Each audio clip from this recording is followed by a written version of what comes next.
We're now going to have a look at CSS, or as they're abbreviatedly known.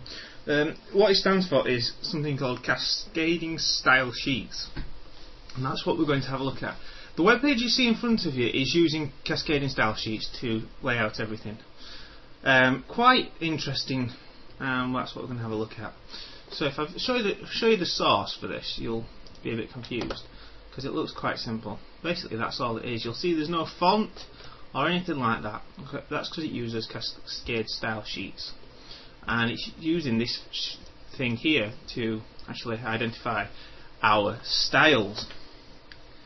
Right, now that that's said, we're going to actually have a look at creating our very own cascading style sheets. So what we'll do is we will load up a new web page, a new text document.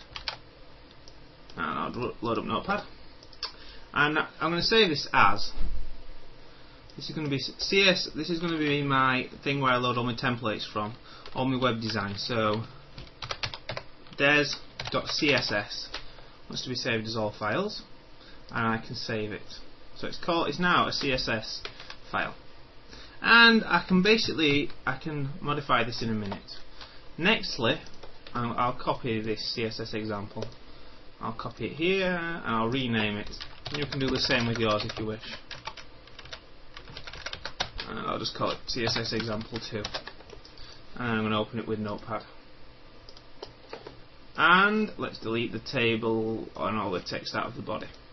Right, basically, so for CSS you need this command here, and it's called a link. So it's a link tab. So you open triangle bracket or whatever you call it, link. Then you have rel, which is a style sheet. The type is text/CSS, and the href, or basically the link where we're going to get it from in this case, is des.css.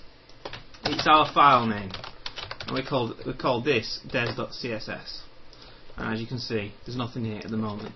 So if I save this and then load up CSS example 2, nothing is going to appear at all. So that makes it quite simple. What we're going to do is we're going to load up the des.notepad document, the des.css document, and we're going to alter some stuff in the body. So here's where you need to learn all the new commands.